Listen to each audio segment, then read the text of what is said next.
main thing, but we have a number of podcast and 49er guests on today. Stay tuned for a great show.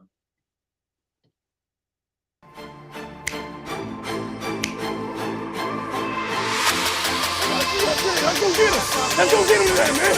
Let's go. Hey, dominate on 3. 1, 2, 3. Dominate.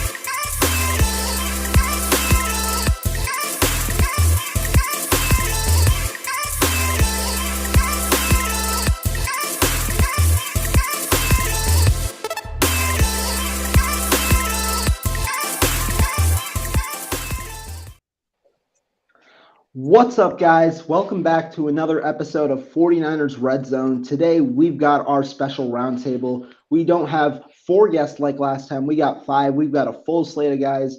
And before we get started with today's docket, I just wanted to let you guys introduce each other and tell us what you guys got going on. Reepa Maru, we'll start with you.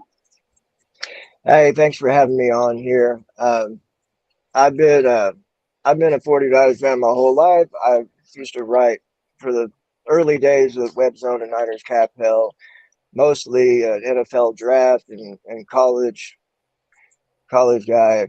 I've been evaluating prospects for the draft since 1999, 2000 year. So I appreciate you having me on.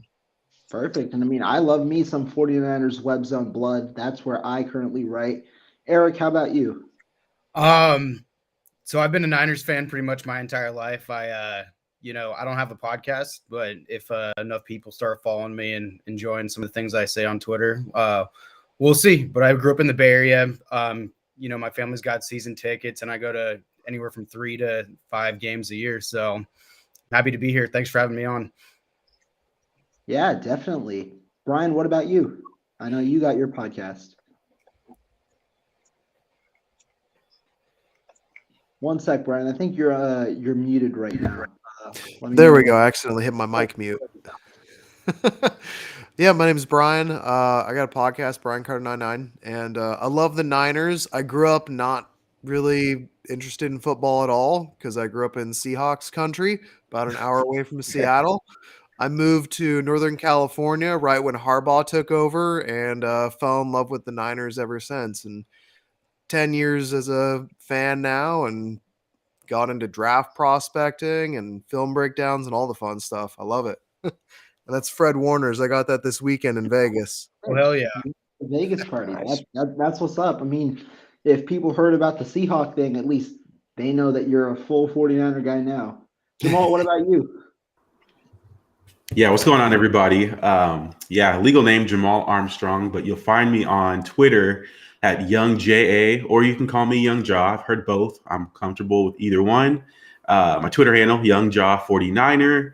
I also have a podcast as well. Niner Talk with Jasper and Jamal is what it's currently called.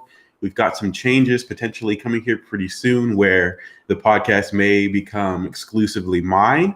So stay tuned for that. I've got some interviews coming up pretty soon with some draft prospects, as well as a few guys who didn't go drafted as well. So stay tuned for the interviews I have coming on my channel for that.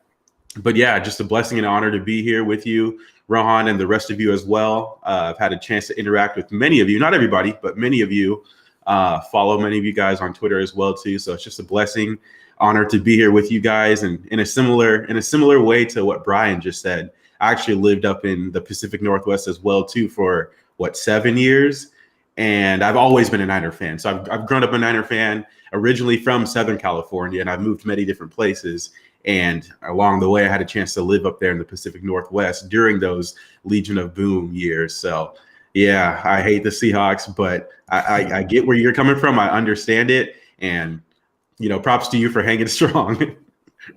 Yeah, and the last guy we got on the docket is Chris. And just a real quick shout out for Chris from the chat. Ray Martinez, another guy on 49ers Twitter. Is that a damn Raiders helmet in the back? Chris, go ahead, explain yourself and introduce yourself, man. I will. Well, first off, to address the Raiders helmet, there's only one reason there's a Raiders helmet right there. That is signed by Ken Stabler. That's the only reason. Respect to the snake. That's it. Other than that, you will never catch me repping any Raiders stuff.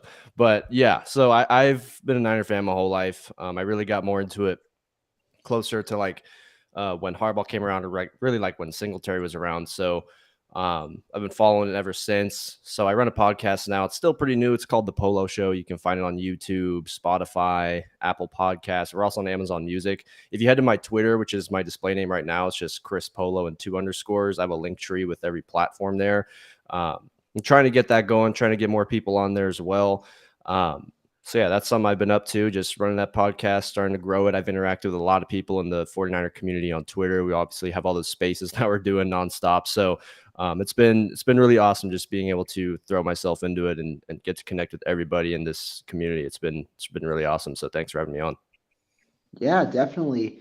And let's get right into it, right? Because yesterday we got a big time news piece that I don't know about a lot of y'all, but I kind of was anticipating what happened at some point after the draft. Deebo Samuel refollows the 49ers on Instagram. Just quickly, what were your first thoughts when you heard the news, be it last night or tonight, guys? This is something that I anticipated pretty much from the beginning. The 49ers past history with this regime is one of not bowing to trade requests or demands. And once it became clear that they weren't willing to trade him, his options got narrowed down pretty dramatically. The new collective bargaining agreement makes it very difficult to hold out. All it really would do is delay his own free agency. So he had very little in the way of leverage. And ultimately, he had the choice of getting paid this year with the Niners or not getting paid. So, I expected that it would smooth itself over. Yeah, I'm curious to see that, just because he decided to refollow the Niners on Instagram and stuff, is there actually like unofficial contract negotiations starting to heat up, official or unofficial? I do know that, someone of like Deebo's character and stuff, I do think at the end of the day, if we do give him the money and pay him what he wants, he's going to be more than happy playing here in the Bay. So yeah, and I believe that it was a contract ploy that his agent really pushed on him, and he followed the same route AJ Brown did, and when that didn't work out, then no hard feelings, just kind of back to what's best for him next. Yeah, that AJ or go ahead, sorry. Yeah, I was just going to say, I think that leading up to the draft, that was probably when he was really trying to push that leverage to get that contract done, just because when the draft's coming around, there's more pressure for a potential trade. Like Jets are going to be calling, the Lions are calling, the Ravens, the Packers, the Chiefs, whoever.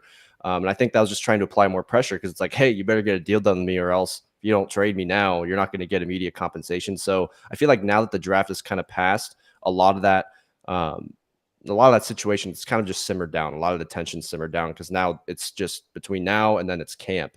And at that point, camp is around when they got like those Warner and those Kittle deals done anyway. So there's a lot of time for that to mend. There's a lot of, stuff that's probably been happening behind the scenes, where the draft is kind of like, it was the climax probably of like this whole situation, because we were all waiting for the 10th pick to come around, like what's going to happen. And once it came and went, it just kind of all settled down at that point. It doesn't feel as like tense anymore. So I think we're just going to kind of see it gradually improve. Hopefully they can get a deal done this offseason. But yeah, I do think that it was just a leverage thing, and the draft was kind of the end of a lot of that. And the Niners were calling that bluff, if you want to call it that. Yeah, that's a great point, definitely. Because when you look at it, right, Deebo Samuel, what was the main objective of this entire stance? Sure, it was to get to a new team, potentially, but I mean, this new stance of him refollowing the team doesn't necessarily follow that. But most importantly, it was for him to get his money. And the number one way for you to get your money, and especially to get that contract, like, because right now there is still uncertainty whether Deebo Samuel will play this season on his rookie contract or on an extension. However, if he got the trade that he wished, guess what? That extension follows right after. You just saw what happened with AJ Brown. That 4-year, $100 million deal came it was reported as soon as that trade came into place, and likely was negotiated prior to the draft. So if Deebo Samuel gets moved on draft day or prior to draft day, that means his money is secured, and he no longer has to think anymore or dwell over that financial issue going into his future, and really he gets what he wanted all along. And so, yeah, I do agree with that point, Chris. Brian, what do you think? I was just gonna say, I heard that AJ Brown trade as well as deal basically all came together in about 7 hours, because he didn't realize that he was about to be traded, and then when he did realize it was a thing, like I guess it was basically 7 hours from like when he realized it was a possibility to when it actually happened and there was a deal in place. So these deals can get done really fast. I never thought Deebo was going to go anywhere, especially after finding out the embarrassing offers that they were giving us. Like, yeah, we'll give you pick 10, but we want a second back along with Deebo. I hope that Lynch and Shanahan just like laughed as they slammed the phone because that's That's embarrassing. some King's ransom, huh? Yeah, Right. yeah, sure. Yeah, you know. One other thing sorry. Oh no, I Go was ahead. One other thing I want. Go ahead, Chris. Or Yeah, Oh, no, it Reed wasn't me.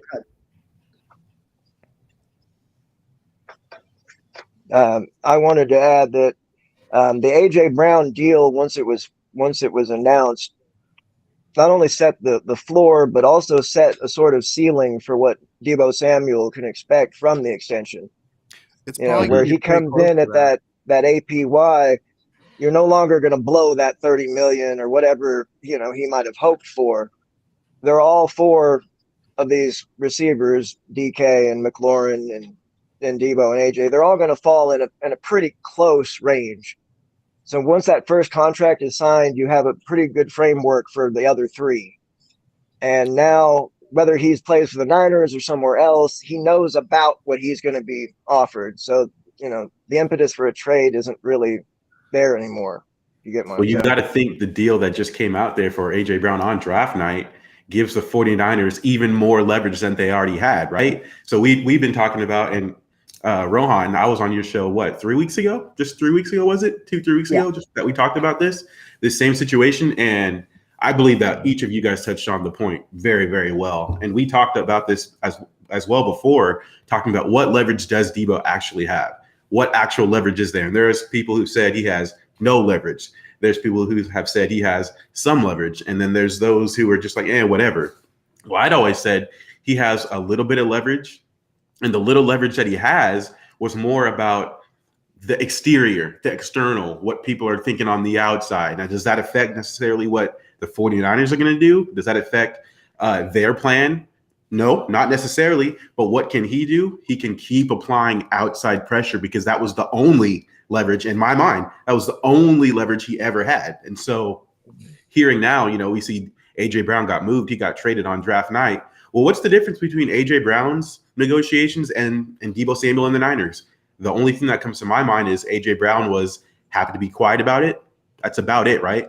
Same agent. He just so happened to be quiet about it. Okay, great. So I think this just bodes well for the 49ers. And one thing that I think that each of you guys were kind of touching on that I just want to like hit right on the nail is the fact that what Deebo Samuel was doing prior to the draft and up until the draft, actually, in my opinion, and I think you guys will agree with this as well too, was beneficial to everyone involved. Sure, maybe the pressure and everything, that isn't a good look, and people don't like that, especially if you're coming from a fan's perspective of wanting Deebo Samuel to be on the team. But that added pressure and saying, listen, if I don't get my money, I want to be traded.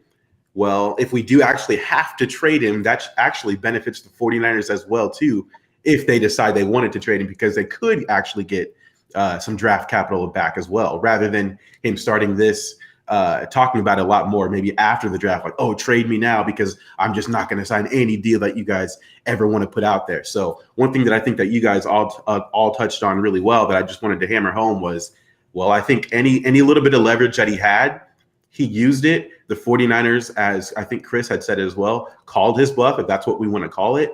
And now I'm not saying we won't hear from him ever again or it's going to be really quiet.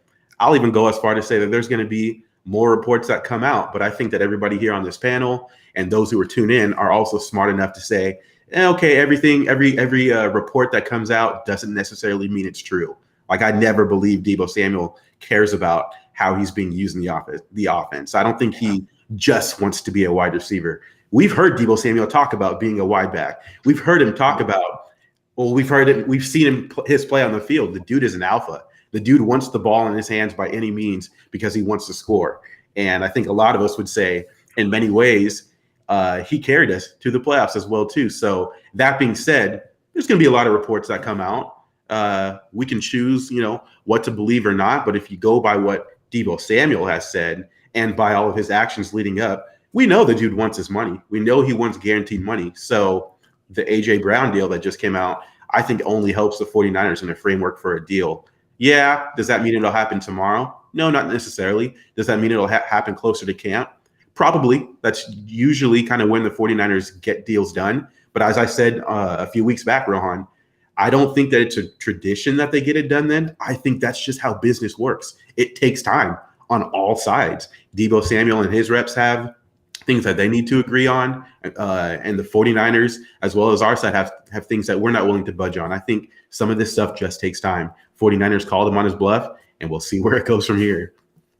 It's a lot of nitpicking verbiage too, like these contracts. Like it's very easy to say like, oh, like 20 million average, and then if you hit like, Pro Bowl, then it's like 25 million, and it's this much guaranteed, and then there's this much for injury, but then there's these contracts. Like I've never seen an NFL contract, but I'm pretty sure it's probably like a mortgage contract. You buy a house and it's like this thick. And it's like, all right, you got to sign here, initial here.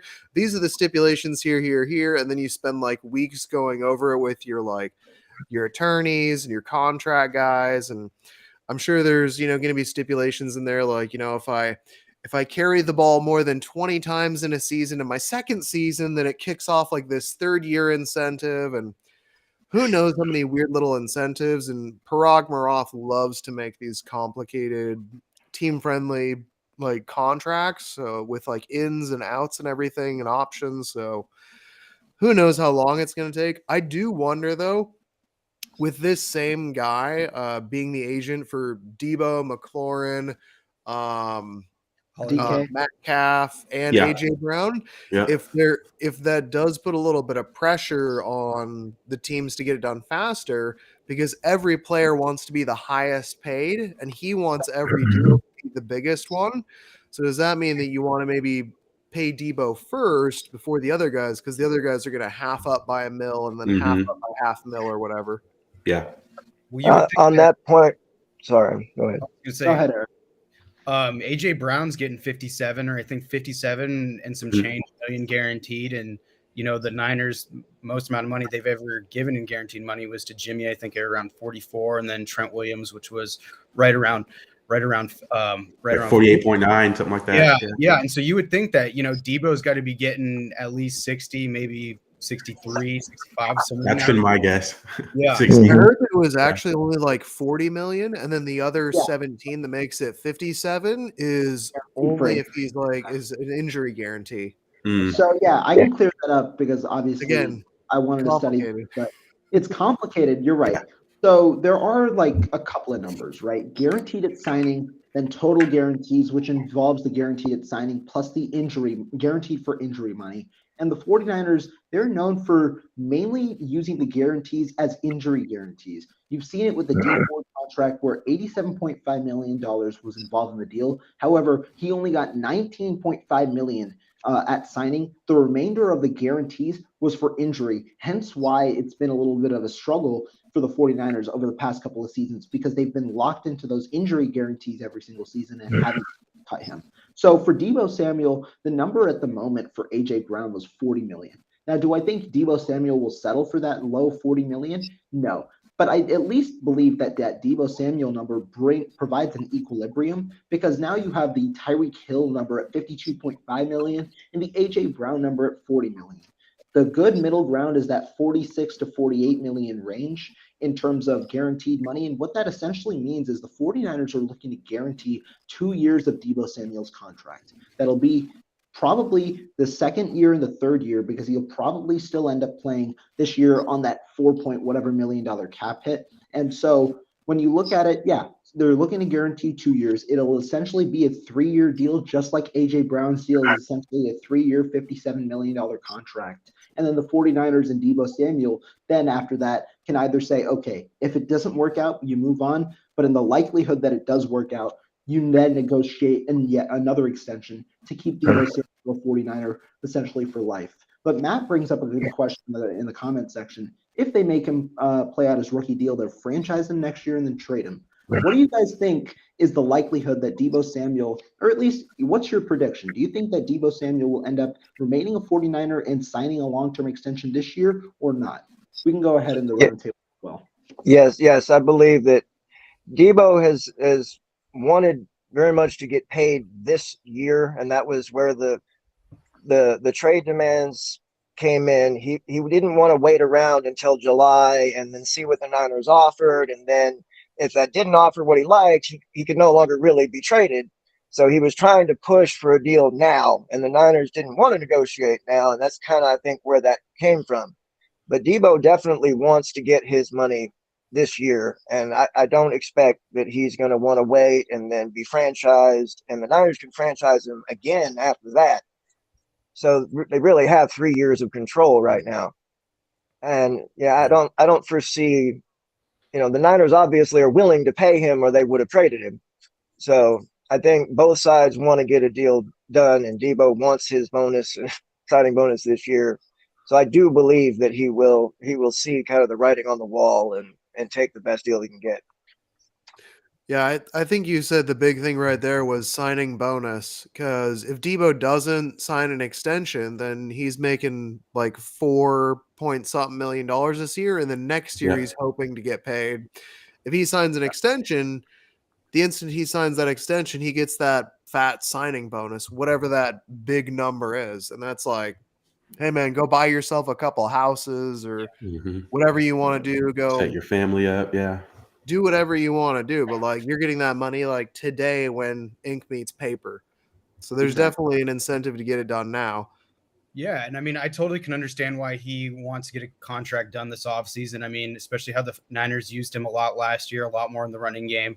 I think it was against Jacksonville. We were up 3 or 4 scores, and we still had him running the A-gaps up the middle, and that's, running backs doing that stuff, there's not a lot of longevity to that. And so getting your money now, because there's not, like Shanahan said, no one's promised tomorrow, in the sense that, what would happen to him if he got hurt. I mean, he did have an injury and coming into COVID 2020 with the Jones fracture, and then he wasn't in the best shape because you can't do much on your foot, and that led to a couple hamstring injuries as well. So yeah, no, it totally makes sense why he wants to get this done this offseason. So, and you make great points there, Eric. I agree 100%. And it's good to hear you say that too, because I think a lot of people forget.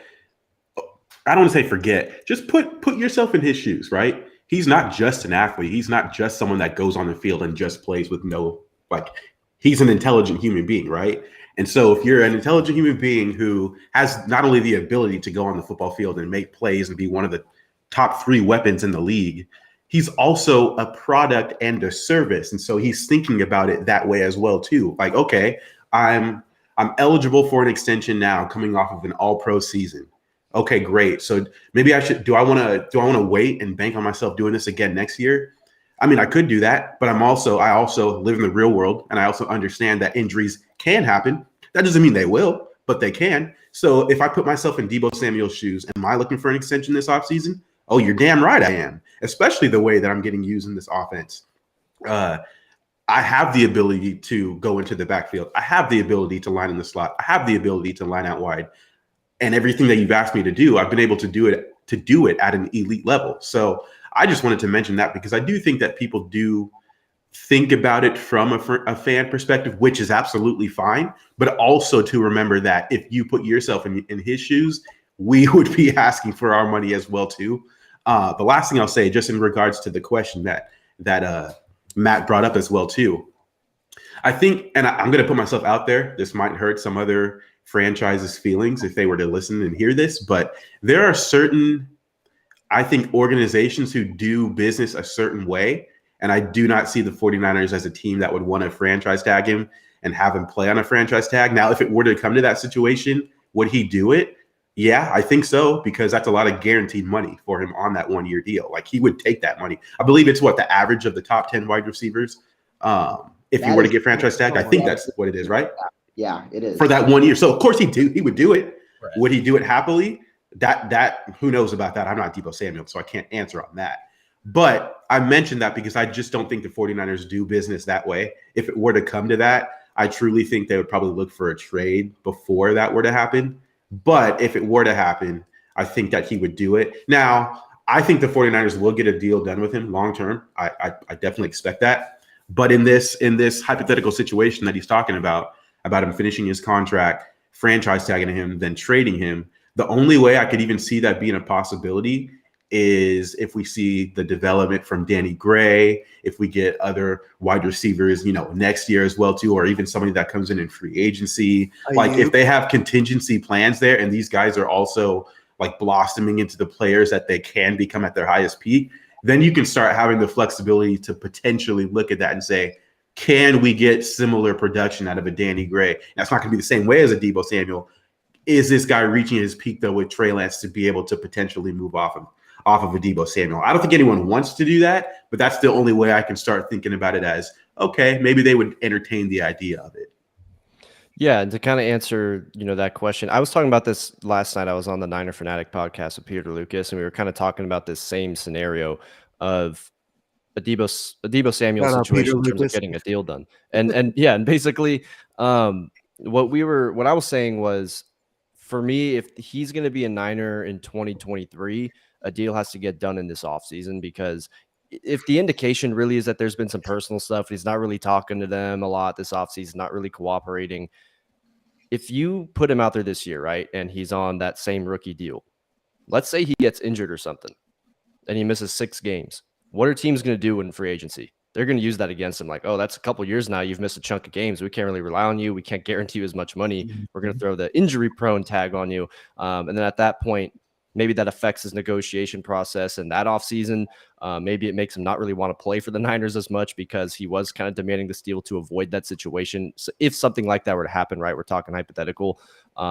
And also maybe there is a team out there, like let's say maybe the Jets are still like, you know what, we don't care. We're still going to throw the money at him. And it's a number that the Niners can't really pay up. And Deebo's going to be like, you know what, peace. They're giving me the money that I wanted anyways. You guys didn't give it to me. You risk, really my one time to really cash out on a big contract. I'm going to go play with Robert Saleh. Could be a situation like that. So maybe they do franchise tag him and trade him. But the thing is also, I don't see him playing on the franchise tag only because kind of like what Jamal just said, like, are they really going to guarantee that much money? And are they really going to do business that way? I don't really see it. So to me, you have to get a deal done this offseason, or else I think 2022 really could possibly be his last season as a Niner, in my opinion. Yeah, this isn't the Commanders. It's obviously he's not Kirk Cousins. He's not a quarterback.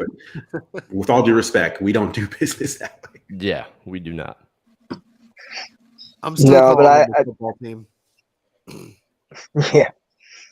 I think having the tag there as a means of leverage is something that the Niners can use in negotiations this year.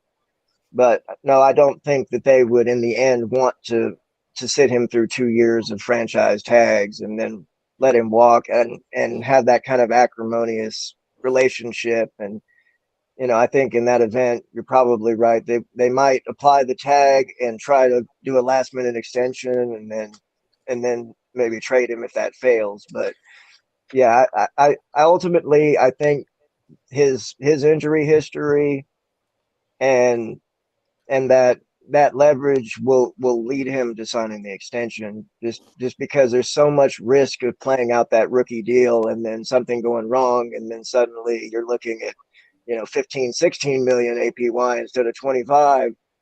And, I don't think that he's going to ultimately want to take that risk, and the Niners are going to be willing to pay it, reasonably. So.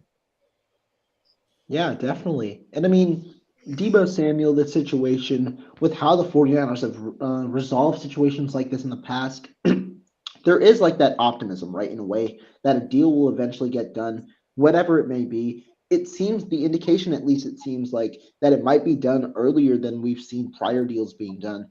For one, the 49ers have been at the table for a while, and they understand that they can't really negotiate in the way that they normally negotiate, because this is the first time a situation's really blown up in their face from the player itself, not necessarily the agent like it did with George Kittle, but the player itself. So it will be a little more of a cautious path now. But I think that this situation, it seems on the verge of being somewhat resolved. Obviously, it'll take time, like Jamal said earlier, because contracts, in a way, they do take time. There's so many different little complicated things that you have to sort out. But for the Deebo situation, I think we got a good resolve on that. Now, talking about the draft, I want everyone to just tell me their favorite prospect that we drafted. Let's start with the drafted players first. Who was your favorite guy? And just tell me why. Reaper Morrow, we can start with you. Nick Zekel's, maybe not pronouncing name perfectly, was the first one that really jumped at, and I just said I love that pick.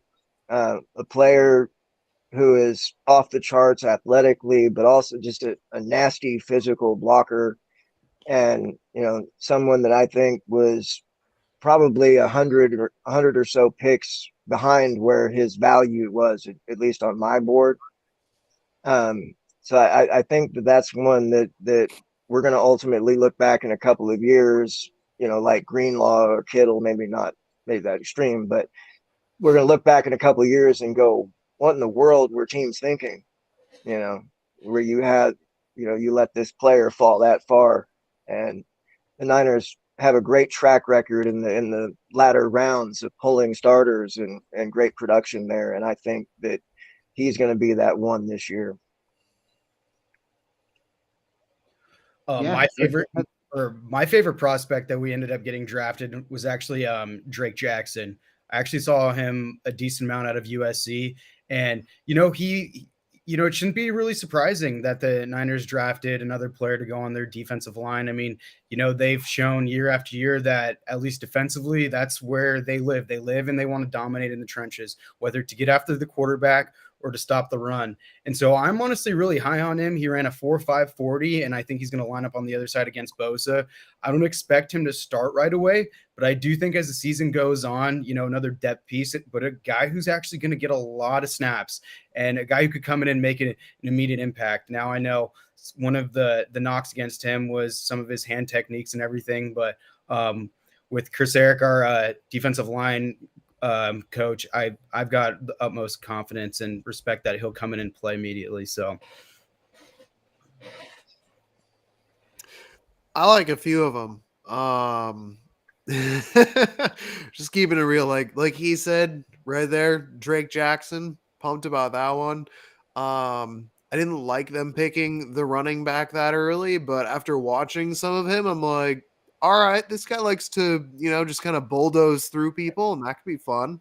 But I will say the one I want to bring up is the fourth round offensive lineman, Spencer Burford, just because I didn't really have him on my radar beforehand. And then once we drafted him, I went and I rewatched all of his Senior Bowl reps, and that dude was dominant at the Senior Bowl. Mm-hmm. And the thing that I like about the Senior Bowl is that it puts you up against the proper level of competition to like properly scout guys. You know what I mean? Like these aren't just like some random guy who's playing on a team, but he's not going to be in the NFL. It's like these are legit NFL prospects.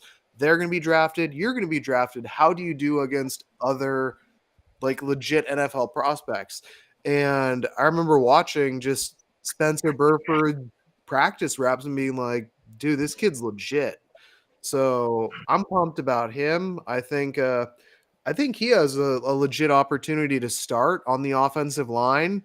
He impressed me. He impressed me with that. I haven't watched much film yet, so I'll be honest, I haven't watched UTSA film, but the Senior Bowl practice reps that I saw, he looked really good, and that excited me.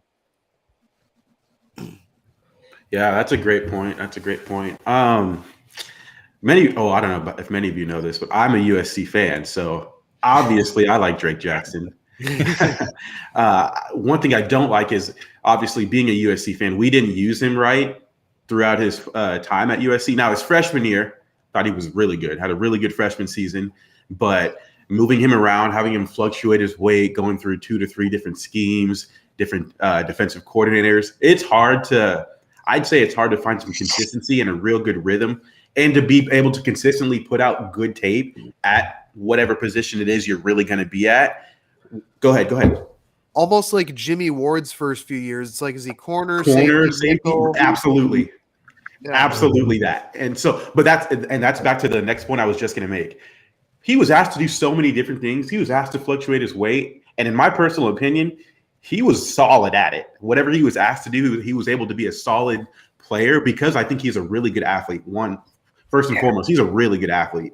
I've seen not a lot of people, but I've seen some people start to compare him to Aldon Smith, which I don't like to hear. It's a little bit cringy to me because I'm sorry, you shouldn't be comparing him to Aldon Smith right away. Let the dude do something in the NFL first to give me a reason to even say that. But even then, like, there's a lot of other guys we can give him that we could use to give him props rather than going to the extreme, having had played for the 49ers. But I love his versatility. I love that he's a trooper and was able to line up as an outside linebacker as well as being able to be an effective defensive end. So, I mean, I could talk about him for a while, but I love that pick. I think it's a pick that I think will really pay off. Now, he's not a perfect prospect. He's a really good prospect. Not perfect. I did see sometimes where he takes some plays off or, his motor didn't seem to run the highest on every single play. Do I fault him for that? Yeah, a little bit. But at the same time, I also think Chris Kasarik is the guy to pull all of that out of him. Every 49ers fan knows who Chris Kasarik is, and for good reason. You put a dog back there, and he'll probably be able to get a dog to get a sack. Like, the dude's a beast. The dude's great. And that's what the 49ers do, right? They go for these certain traits. And that's kind of looking back on it now, having been 1 week since the draft had started. What there's the pupper. No, but one of the things that I like in just looking back at this draft, clearly the 49ers value traits. They value traits, and they look for traits that they've had in some of the guys that they've had in the past. I look at Samuel Womack. Yeah, he's an inch or two taller than K'Wan Williams, but that's a K'Wan Williams type of clone. He's faster than K'Wan Williams, but same type of player, in my opinion. Who else? Look at Danny Gray.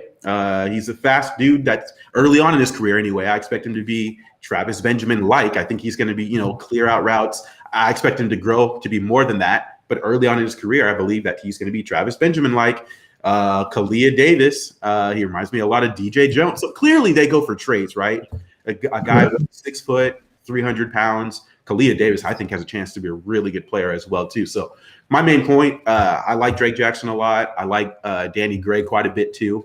But clearly the 49ers go for certain traits, and they've been able to really get good production out of those traits or help develop those guys into good players. So as much as maybe I'm with you, Brian. I didn't like that. I didn't like the value of the pick of the running back there, but I like the player. He's not perfect either, but I like the player, and I think that at this point, I think the 49ers deserve the benefit of the doubt that they know what they're doing right now. Maybe I didn't like what they did them, but they deserve that benefit of the doubt in my mind. Yeah, I mean, you guys all made great points. But go ahead. I think when we talk about value, a lot of our perception of the value of a pick is based on media projections, and we don't get to see, what the draft boards of these teams look like.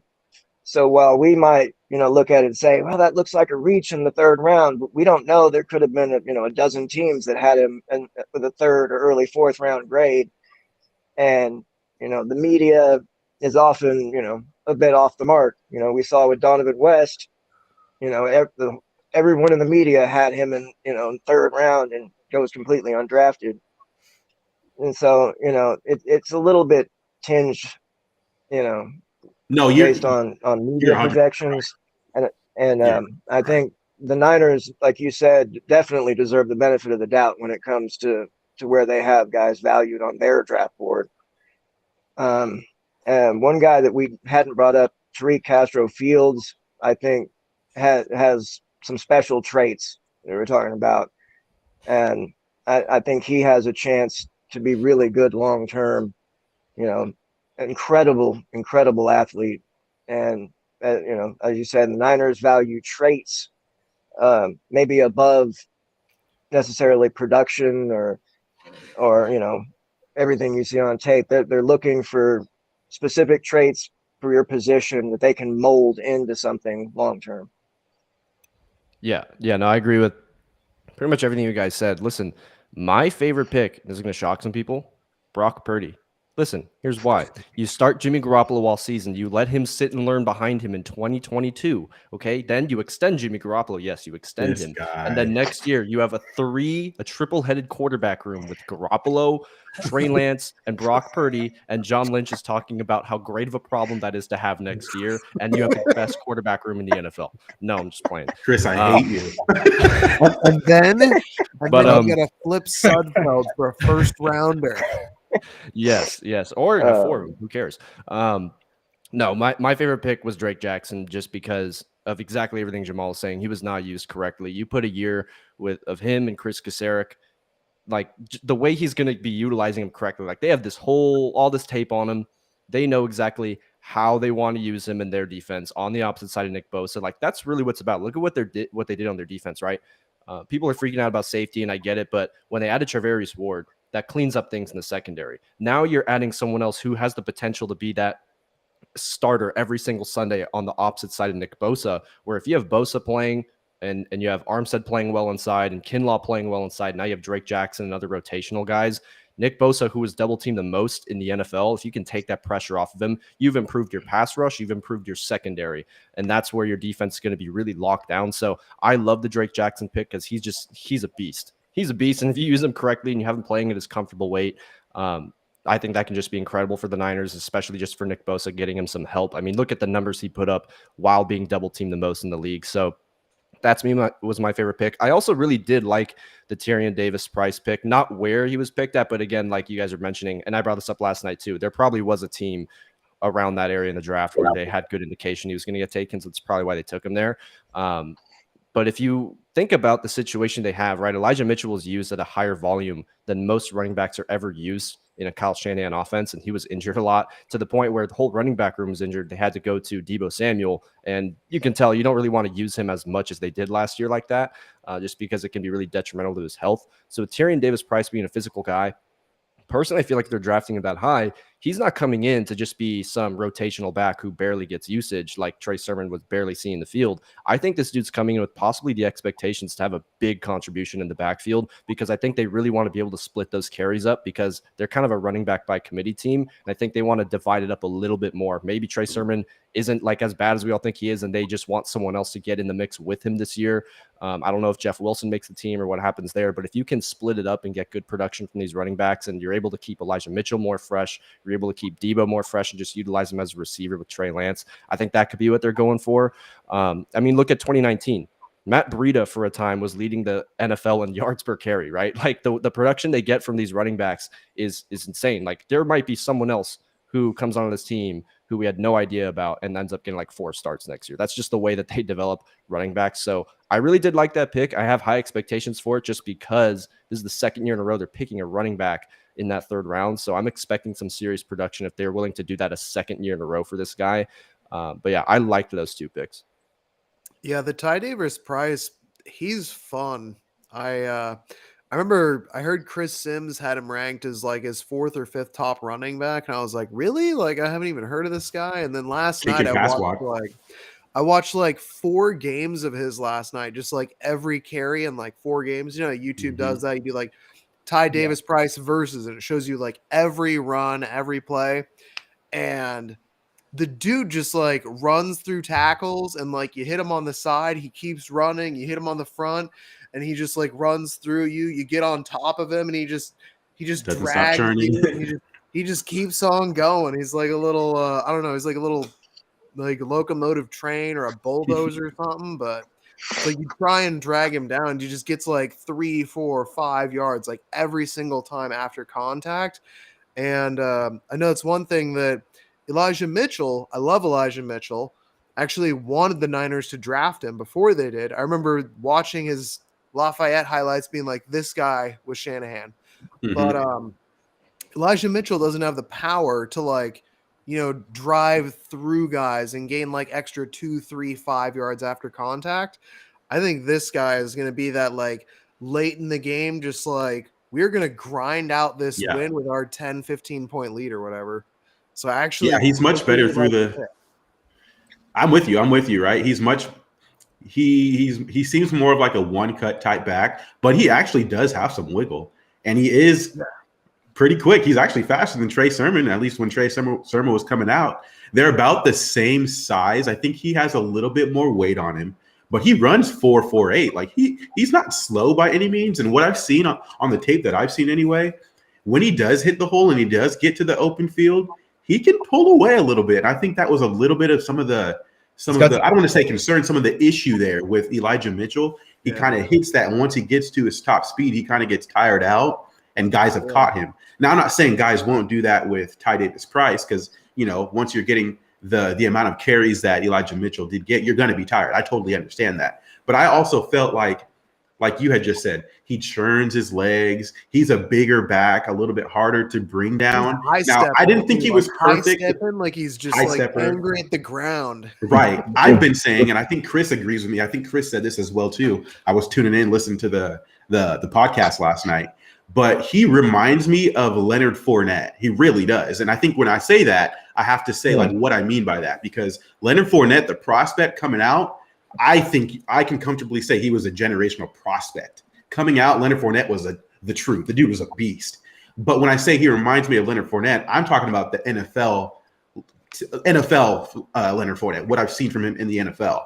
And what I mean by that is, yes, he is a bigger dude that can plow through guys, will get those tough yards. But also, I think Leonard Fournette is a really good pass blocking running back as well too. And I thought the same thing with TDP. He's a really good pass blocker. Just some similar traits there. But at the same time, one thing that I'm a little concerned about that I think will get fixed over time, but something that I've noticed, when he does run into his linemen from time to time as well too. Now, early on, I'm not concerned about that because I thought Elijah Mitchell wasn't great early on in the season either. But your vision can improve. And I thought Elijah Mitchell's vision improved throughout the course of the season last year. I expect TDP to only get better as he gets more comfortable in the offense as well. This guy's really intriguing, though. I think we all agree we didn't necessarily love where he was picked, but the player on the team is super intriguing. I think he has the talent and the ability to become RB1. Like, I truly think he could do that. And I don't think there's anything wrong with that. I love the competition. I love that you have guys back there. I don't want to continually see Deebo Samuel back in the backfield. If you want to use that as a threat, here and there, I like that. Make it be dessert. But I don't want that to be the meal. Let these guys who play the position be the meal, if you know what I mean.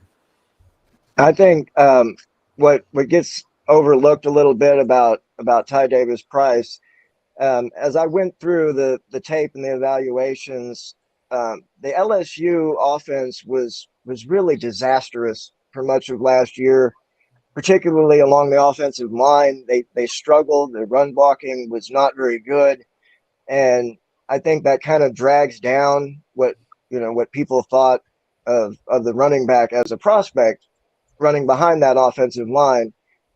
And I think that he produced really well under the circumstances, particularly against Kentucky. Ran really hard against a good Kentucky defense, and I was impressed with his motor. And as you pointed out, he is really hard to bring down. He keeps churning his legs and pushing forward. He gets really low, and I think it is something that we didn't have very much of last year. The production behind Elijah Mitchell was not ideal. Guys were hurt and just generally not very productive, and that led to Deebo having to come in and take those carries late in the year because Sermon and Mitchell and Hasty just were not effective enough, and the drop off from Elijah Mitchell to the other guys was so stark that they felt the need to reinforce that position and take some of the load off of Deebo and Elijah Mitchell. And hopefully Sermon can take a step forward this year as well, but we definitely needed more from RB2 than what we got last year. Yeah, most definitely. I mean, that's a reason why the 49ers go out and get Ty Davis-Price, so that they can now go back to the 2019 version where they had 137 carries split between Raheem Mostert, Tevin Coleman. You also have a similar combo. I'm not saying Elijah Mitchell is Raheem Mostert, doesn't have that breakaway, not necessarily the breakaway, but doesn't have that caliber of speed to reach the outside. But you have your speedish type of option, and then you have your power back in a way in Ty Davis Price, who's been able to maneuver in between the tackles and should flourish with the better offensive line. And then in the third option, you have Jeff Wilson Jr., who's still there, just Mr. Reliable in a way as a veteran out there, and now fully healthy after coming back from the meniscus tear, probably a little too early last year. And so it's a strong running back group. For me, my favorite pick, one that hasn't been said yet, I'll stay away from Drake Jackson, who's obviously an A-plus pick, but to me, it was Kalia Davis. And the reason is the 49ers like to shore up that defensive line, obviously. Select two players in this draft, have around 11 to 14 bodies to compete for spots. But Kalia Davis, to me, was a third or fourth, somewhere in that range in terms of talent, because he's like Jamal said, he's a DJ Jones type of player in terms of traits. He's got the speed, but also the size. He's 302 pounds, but plays with an explosiveness that you don't expect from a guy that big, because he used to play linebacker, so he has the bend of a linebacker at the defensive tackle position, which is important as an interior run defender, as a disruptor out in that backfield. And I think the most important caliber or quality going into 2022 for Kalia Davis isn't even something that he possesses. It's the fact that you can place him on either the NFI list or the PUP list for the first couple of weeks of the season, let him fully get healthy, and carry an extra body on that defensive line for the first 6 weeks when players are starting to get back into game shape. You preserve those bodies a little more and have an extra contributor at either the defensive tackle or edge position. And with the 49ers, it's all swirled into one because they like to move people around. And I also like the intrigue of Kalia Davis because you don't necessarily have to play him as a nose tackle like you did have to play him with DJ Jones. He can slide into the 3-tech as well. You have guys like Hassan Ridgeway. You have other defensive tackles that you can slot in there like a Kevin Givens. And now you have a 2 defensive tackle front should you want to give a guy like Ark Armstead some rest, Javon Kinlaw some rest, and things like that. And so I think it just gives the 49ers some flexibility with the lineups that they want to use. But to end today's show, I wanted to get your thoughts, guys. Who was your favorite undrafted free agent? I like Donovan West. Yeah. Just because of the position he plays, the fact that a lot of people did think he was going to, I thought like, okay, I don't know about third round, but I thought like he should go like probably latest in the 5th. Like he was one of those names when the draft was going on. I was looking at the best available and I kept seeing Donovan's name and I kept refreshing. I was like, really? He's still there? So to be able to get him, hopefully Alex Mack stays. Hopefully he can make the team, spend a year learning how to just be the starting center of that offense and develop over time with Trey and build that rapport. If he can develop into a starting center, that to me is just huge value. So yeah, Donovan West is my favorite undrafted free agent. Someone who I really, really liked was Jason Poe. Talk about another guy who's really versatile on the offensive line. Played guard and center. Yeah, and fullback, exactly. And so I have everything. Yeah. So in his bench press, 40 time vert, and his shuttle, he was in the top 90 percentiles for all of those. And I think that going undrafted, that's incredible value for the Niners. So. Yeah. I want to mention Leon O'Neal Jr., another guy that, we thought was going to come off the board, maybe 5th, 6th round. And, was surprised to see him go undrafted. And, the Niners obviously liked him an awful lot, had him in for an interview. And, I really like his tenacity, his toughness. I think, obviously he has some things to work on, but, I believe that he could be someone that we could groom into an eventual starter at safety. And, a rather sooner contributor on special teams. We start to see a little bit more depth at that position, with Odom and Hufanga and O'Neal, that maybe they didn't feel the need that we all did to go out there and grab a safety in free agency, that they like, the options that they had there. And I think, he was an incredible value along with, Donovan West. Yeah, I'm in a similar light. I mean, Rohan, you asked me to name one. It's hard. I really do like our undrafted class in general. I think we killed it. I won't talk about Donovan West because you guys already did. The only thing I'll say about him, I do truly think him and even Jason Poe, in my personal opinion, have a really good shot to lock down that center position if Alex Mack doesn't return. And even if he does come back, I truly think one of those two guys has the chance to be the center for the future, the next 10 years, 10, 12 years. And I think in 2-3 years from now, we're going to look back on this UDFA class like, wow, we got that guy there, and he's a true contributor and maybe even a household 49ers name. So that's what I'll say about those guys. One name I'll bring up that just intrigues me quite a bit, Tay Martin. I think I said a lot of similar things last year about Austin Watkins because I really liked Austin Watkins in the UDFA as well too. But Tay Martin, this dude just intrigues me. Not the fastest guy ever, but he's a decent size, frame, body. In my opinion, really good hands. Has the ability to make contested catches as well. I think he's a really, really, really solid route runner as well too. I don't expect him to be wide receiver 1, 2, 3, 4, or maybe even 5. But I do think if they carry 6, he has a chance to make some noise. And even if he doesn't this year, he's someone who intrigues me going forward. I think he can be a really solid wide receiver. I really like that pick. Just gives me a little bit of intrigue at the wide receiver position.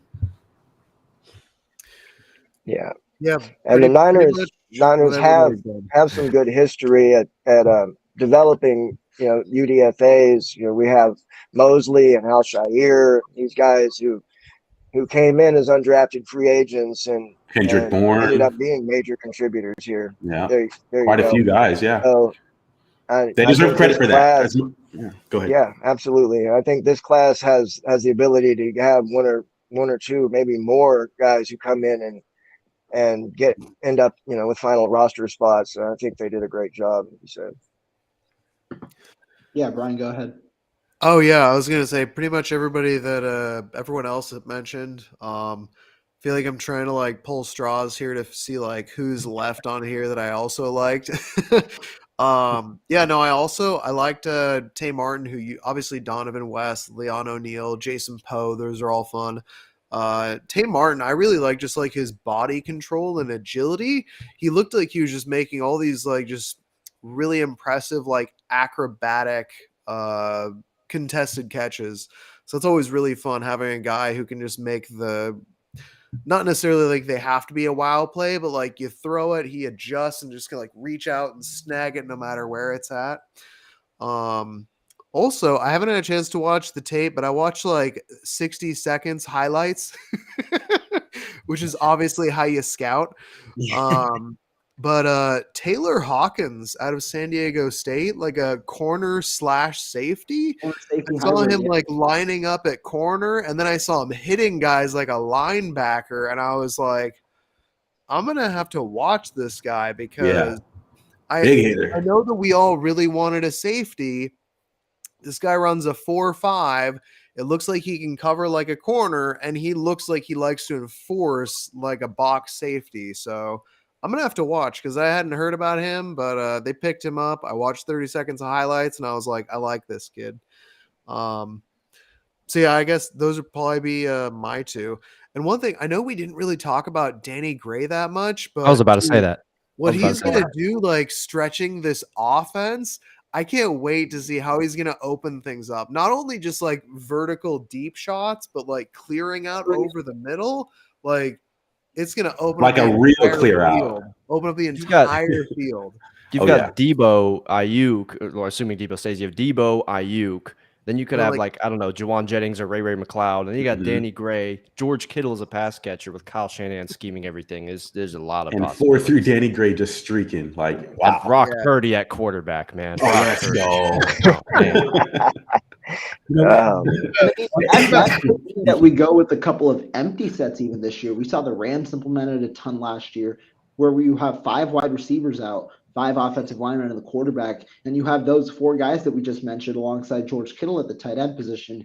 Just an amazing, it's not necessarily going to be the most realistic option, but at least it provides you with a ton of vertical threats with your rushing threat at the quarterback position. But for me, my top 3 guys out of this UDFA class in terms of talent and who I like the most were Two we mentioned in Donovan West and Jason Poe. I thought they have a pretty good shot to make the roster. And then the third guy is a guy who I think is a little more underrated, and that's UNC linebacker Jeremiah Gemmell.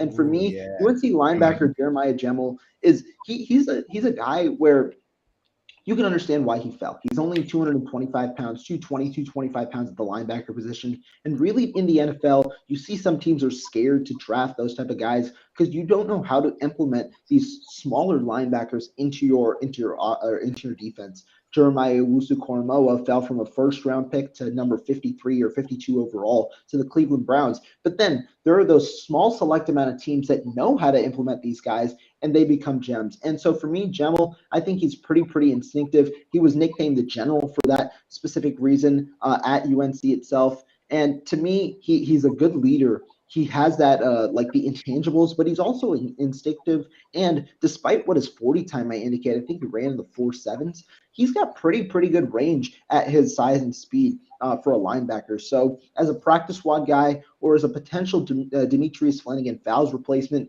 as a special teams guy, I think that he'd be a solid intrigue, or he at least intrigued my interests or in my tastes as a practice squad player, because we likely can't roster another linebacker with having the three guys that we had last year alongside Demetrius Flanagan-Fowles and Oren Burks, who we signed. But a practice squad player like that who could potentially elevate into a 53-man roster spot, that's a solid guy for me for the 49ers. And we know they can develop linebackers. Oh, yeah. So I love that one too. Yeah. Jimmy G used to play linebacker. Aziz, Jonas Griffith.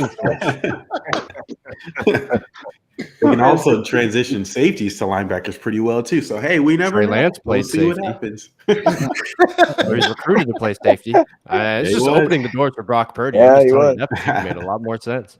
Hey, Rohan, can I ask you a question before you close out? Just before you close out, I want to know what you guys do think about Tariq Castro Fields, because I've heard people I respect a lot say they think he might be a candidate to switch to safety this year. And I can see it. I see why they would say that. I see the traits there. Totally get it. But I actually like him as an outside corner. I think he has the athleticism, the speed, and I'll be real. He actually was a better prospect coming out than Ambry Thomas was last year, in my opinion. So as an outside corner, I like it. I do think he has some stiff hips, a little bit stiff hips. I see that too. So I kind of was curious what you guys think. Even if he does end up switching to safety, I feel like it probably wouldn't happen this year, because I still think that we're going to have Dante Johnson, who's going to potentially be that Swiss Army knife safety and corner, depending on injuries, kind of what happens. I was curious what you guys thought, because I like him as corner.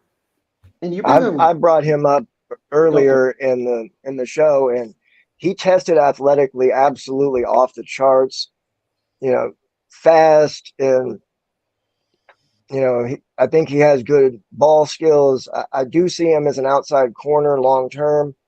There is some rawness in there, but I think that he has the potential to be another one of these, 5th, 6th round steals that the Niners are so adept at grabbing. And a lot of people had him in the top 100, and I think that's another one that we pulled out of a compensatory pick and turned into a long-term contributor. Oh yeah, most definitely. And me, I know Jamal, I think you were in that space when I was running on the day of the draft. I think just a couple minutes later, I actually did agree with that. I personally thought he could have transitioned to safety, and I thought, well, we just drafted Womack on draft day itself. I thought we just drafted Womack for that slot corner, at least to compete there. I thought Tariq Castro Fields, with the amount of depth that we had at the cornerback position, could compete to start at safety opposite of Jimmy Ward. Now, obviously, Dante Johnson, who was a guy that we shouldn't be surprised if he starts there. But Tariq Castro Fields, the one knack on him is the hips. I think he's a little rigid at the hip area, despite being so athletically gifted with that 4.38 speed and the long frame. And I think that that's where it translates a little better to safety, where you're not necessarily utilizing the hips as much, but more the speed and the range, right? The one knack on Tariq Castro Fields is the tackling. The 49ers really, really like tackling at the safety position. Tariq Castro Fields, that's the area where he needs to develop the most. And so I think unless he shows significant improvement in that range over the course of the offseason by some like accord, I don't necessarily think that he'd start there. But I do think that he could be a versatile backup at the safety position if the 49ers want to move on from a guy like Tarvarius Moore and elect to keep another corner like Jason Verrett on the roster.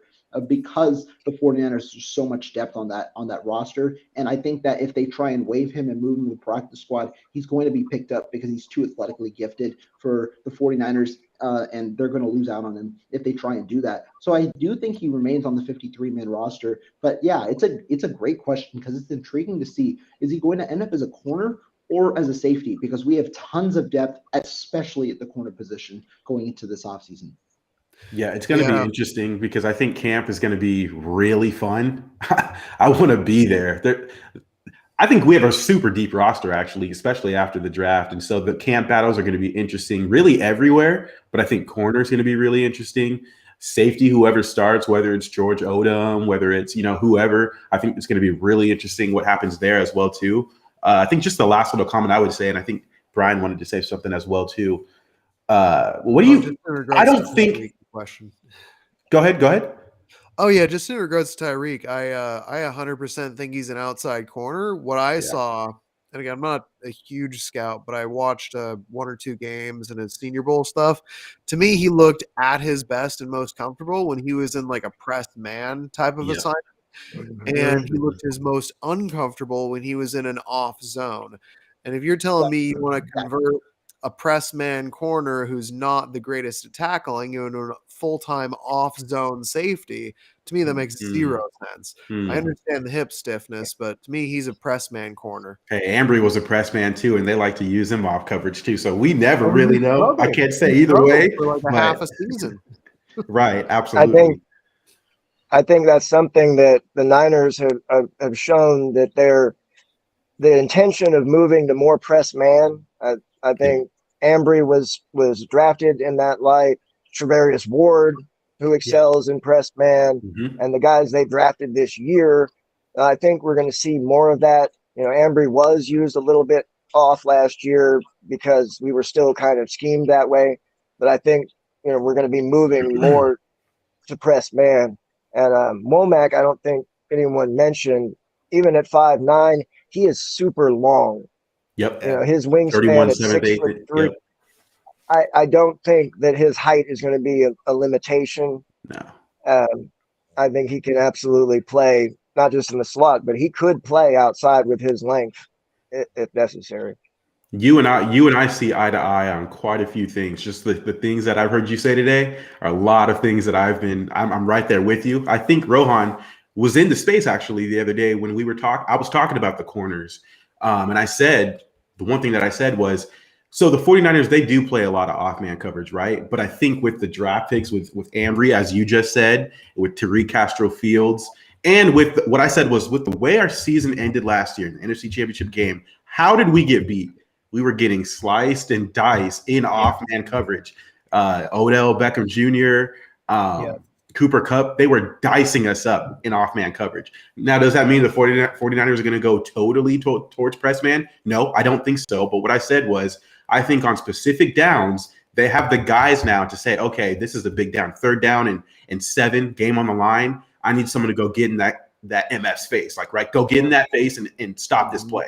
And I think that we have the versatility to do that now. And I think the 49ers are a team that likes versatility all throughout the roster, not just offense, not just defense. And I've said that multiple times on podcasts and just talking to people now. The times I've said versatility on offense and defense makes me I know for a fact now, yes, they value certain traits, but they value to be able to switch and form based on the opponent as well, too. And I think going forward with the selection of Ambry last year, with Tariq and with Sam Womack, I think you get guys that you can say, look, I need you to get in this guy's face and potentially end this play. And then with the addition of Travarius Ward, too. So, no, glad you guys said that.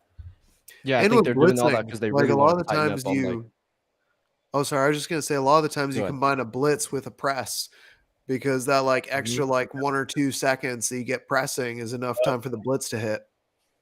And we know that they like to blitz in key situations. Oh, yeah. Yeah, I was going to say those third and shorts, I think that's something they want to not have to play as loose on. I think they really like the Charvarius Ward signing. That was a clear indication. And the guys they did draft and Ambry Thomas, I think they want to make sure, they tighten those things up to not make it so easy. Because especially with the pass rush they do have, you're making it easier on all parts of your defense. So yeah, and kind of like what Rohan was saying about Tariq Castro-Fields, I feel the same way. Like he really could end up being someone where I feel like maybe they're looking at him to develop him into a safety, even if it takes a few years, just because. Sorry, Chris, I love this comment. Great problem to have. Yeah, I saw that. But yeah, I mean, if with all the depth they do have a corner, like where is he going to slot in? Because he's probably not going to start anywhere outside. I think that's pretty much set in stone. And then the nickel spot, there's so many guys that can compete. So if you really want to get the most out of him, maybe in their eyes, it's let's develop this guy over the next few years, see if he can become a starting caliber safety. But it'll be interesting to see, like Jamal was saying, like I think the camp is going to be awesome. There's competition everywhere, especially on the offensive line. There's starting jobs to go around, and it's just going to kind of be like Kyle doesn't really play politics with that stuff. It's, hey, go out there, win the job. I don't care where you were drafted or if you were drafted at all. Like Elijah Mitchell was drafted in the 6th round last year. Trey Sermon was drafted in the 3rd. One guy barely played. So it's going to be really cool to see who wins which jobs in camp.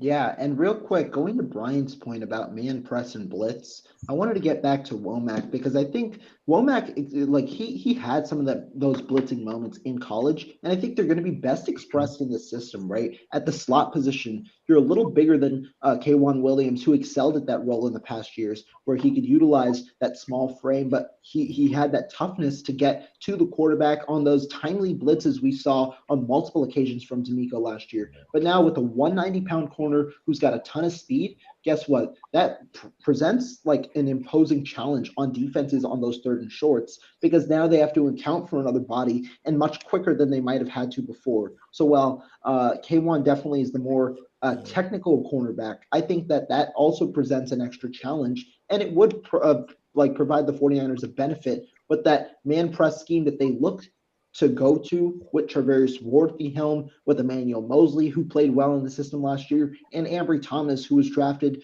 to play that type of cornerback as well. So great point there, Brian. Can I ask one last quick question? We don't have to take forever. Let's go. Okay. So one thing I I got hear a a lot. cold pizza waiting. Oh, my bad. We can dip out if it's time. No problem. Okay, I'll ask it anyway. Okay, so the question here is, I hear a lot of people kind of talk about corners and their lack of tackling. How many corners do you think, outside corners specifically, how many outside corners are really good tacklers? Like, does one come to your mind that you're just like, oh, great, super great outside tackling corner? Richard Sherman. Okay, Richard Sherman, that's one. Can we name like 6? Mosley's a really good tackler. But but the thing is, the point that you're making, Maul, is very good, right? Like especially the outside corner position, you're not expected. Like people don't. Like you're not a slot corner, right? Yeah, exactly. I think slot corner gets that responsibility to be a better tackler. So yeah, I don't think it's a big deal if you're not a great tackler, and that's what I mean when I'm talking about Tariq Castro-Fields. I think he will be a good outside corner because I don't think you have to be super. Now, if you are awesome, that's great. I love that. But I think that sometimes we can overblow how much of an outside corner, or really just a corner in general, isn't that great of a tackler. Now, you do want your better tackling corners to play like slot corner or nickel. So I just wanted to bring it up and see what you guys thought about that. I think it gets overblown a little bit. In the Niners scheme, they rarely leave those outside corners on an island, so they usually have safety help deep as well. So I mean, cover 2, cover 3. Exactly. You just want to have good ball skills, be able to break up passes, and hopefully that safety's better at tackling than you are. So. Yeah, right. I mean, your job as an outside corner is to cover your man. Yep. And tackling is a nice bonus. I mean, even to some extent, the ball skills are a great bonus, but sometimes we get away from their job is to cover. Like we have a certain corner in Dallas that made all this noise and all these interceptions, but couldn't cover a receiver to save his life. The job is to stay with your man and not get beat, and everything else is a bonus. Right. Yeah. You talk about, wanting turnovers or ball hawking corners, but ideally, how do turnovers happen? Pressure and mistakes. You're not just going to make a crazy play. There's pressure on the quarterback's face and maybe an underthrown pass because of that pressure, or the corner was in great position, right? So you want guys that are in position that when those mistakes come, can you capitalize on those? I think a lot of people say, oh, we want these ball hawking safeties. We want these ball hawking corners. Well, fact of the matter is your defense has to be able to capitalize on those mistakes when they're provided to you. We're not going to have an interception every week. You're not going to have a corner who gets an interception every 2 weeks. Trayvon Diggs, he just did that. Good for him. But as you said, there's also the coverage as well, too. So if you can be in position consistently, I can tell you right now for a fact, Shanahan and the coaching staff is going to love that more than the guy that's just going to get you like 7 or 8 interceptions. That's good. Like, I don't want to take that away. Getting the ball back for your offense is really good. Not taking anything away from that. But at the same time, you're not going to see the field consistently to be able to do that if you can't cover your guy. So, right. And Diggs drove me absolutely insane because he gambled incessantly trying to jump routes. And that's where a lot of the interceptions came from. But he also gave up 1,000+ yards because he gambled. And you don't really want, you don't want your number one corner just constantly, gambling on routes. Right. The job that's is something to I'm cover curious and to lock see. down your man. And that's one thing I'm curious to see with Tariq Castro Fields, because he does get a little bit beat on those double moves. I'm not mad at him though, because a lot of corners do coming out. So that's just my final comment. Sorry, Rohan, I'm just taking over here. You good, because more questions means more conversation. I like it. Real quick before we end, I'll take this one. Do you see Mosley moving to the slot to give the young guys to develop? This is a very interesting question. We might talk about this on the next roundtable. But real quick to end this, I don't necessarily see Mosley moving to the slot. I think he profiled better as an outside corner. And I personally don't think he'd like to change himself in a contract year where he makes more money going on the outside. So I personally don't see that, especially because the 49ers probably want to remain consistent. Verrett on the inside actually could be an interesting thing because he's he's not even 6 foot. I think he's 5'10", 176. So his build and his physicality kind of match a slot corner. I think he could better profile there to compete at the position. But obviously, a lot of these guys can slide inside or out should an injury occur. So I think that that's an important thing to keep in mind too, because where they start the year might not necessarily mean be where they end the year, especially with the amount of injuries that we have. Right. Yep. Yeah. We got 2 guys like that. Verrett and Mosley, 2 shorter guys, but they're outside cornerbacks. Exactly. But guys, thank you guys so much for coming on. I mean, this was an amazing time, just like we had last time. This was an amazing roundtable. All of you guys, all the guests, be sure to hit all of them up on Twitter. All of their links are in the description to their Twitters. Real quick, Brian, shout out anything you're doing. Jamal, shout out anything you're doing. And Chris, I know you 3 have podcasts, so anything in the future or immediate future, just quickly shout out. Brian, Jamal, and Chris, we can go in that order. Yeah, just look that up wherever. Twitter, Apple Podcasts, Spotify, Brian Card 99 podcast. Check it out. Hopefully you enjoy it. If not, you can always unsubscribe. Nah, you won't be disappointed. Brian knows what he's talking about. Very underrated. I hope he gets more eyes on his stuff because he's very good at what he does. You can find me. Said it earlier. You can call me Young Jaw. You can call me Young JA. My Twitter handle, YoungJaw49er. That's where you can find me at. I also have a YouTube channel as well called Niner Talk with Jasper and Jamal. We'll be starting a new series pretty soon called Under the Helmet, where I'm talking with some draft prospects. I've been in communication with a couple guys who still currently aren't signed yet, but their agents have been talking to some teams. So there's some interest there. But the main point of Under the Helmet is just to get to know some of these prospects a little bit more, not just as a football player, but also as the person that they are too. I've said it a couple times ago on when I was on with Rohan the first time, but what kind of spurred this was the passing of, what's his name again? Dwayne Haskins. When Dwayne Haskins passed away, I said, you know what? I want to do something where we can see these players as human beings and not just athletes. I don't want to see any more posts where you're seeing, oh, dude passed away. He was having a fledgling career and then he died. We don't need to be seeing that in the same sentence. Right. That's not how we should be seeing these young men and young women. There's young women out there as well too. So that was the main reason behind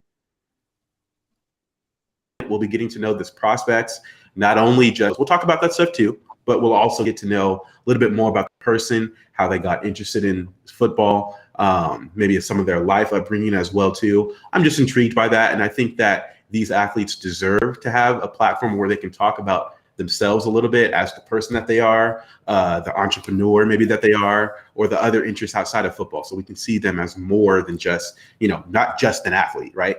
They're human beings. They have brains. We should see them as human beings. Definitely. Great message to end it there, because that is one of the most important things when we talk about players. We talked about that same message with Deebo Samuel earlier today. But guys, all five of you, thank you guys so much for going on. You forgot Chris. Thank you. Oh shoot, my bad. Thanks for having me. I was gonna say the same thing. Cut it. I was gonna say the same thing. Just hit up my Twitter right there. You'll find my link You brought tree. up that Brock Purdy stuff earlier today, talking. Yeah. Oh If you want the Brock Purdy, I'm just kidding. I'm not giving you Brock Purdy content. You can't pay me to do that. But basically, I talk Niners. I'm gonna try to get more people on there too. If you go to my Twitter and my bio, my link tree's there to every platform. I'm also getting into doing more Warriors content. I've always done that, but I definitely want to do more of that too, especially with the playoffs going on. I've got a lot of stuff to say, so I'm definitely gonna be doing a lot more, especially as we're in these playoffs. So if you like Niners, if you like the Warriors, hit up my channel, follow the Spotify, Apple Podcast, wherever it is, and I'll be putting more content out there and try to get others involved. So yeah. And Chris says Kyrie over Dame, just so y'all know. Kyrie is okay. Okay, listen. Call me when Damian Lillard has done something all-time level, like have the greatest handle of. You know what? There's a 26-minute highlight clip of Kyrie Irving. If any of you think Damian Lillard is greater than him, go watch the highlight clip. You will change your mind. You're gonna be sitting there watching and you're gonna be like, "Oh my gosh, I've watched 25 minutes of this, and it's gonna end." And you're gonna be like, "I need more." Damian Lillard, no way, dude. No crown for second round bounces. No crown for that. Sorry. Controversial takes is what you'll show up, or what you'll get with Chris's show. But Reaper Maru, Eric, thank you guys also both for coming on. And most importantly, the chat. Sure. Thank you guys for buzzing, keeping us entertained. And with these questions, the two questions I saw, we'll make sure to address with the next episode. For me personally, be sure to tune in this weekend. I've got a good busy docket as well. Tomorrow I'm talking Warriors with Ryan Smith, Larry Kruger's producer, at 5 o'clock. Then we've got 49ers First Takes. I'm going on his show. Be sure to show him some love, 6 o'clock. And then on Sunday, we've got Jay in the Bay. So busy docket. But as I said, thank you guys all for coming on. Everyone have a great night. And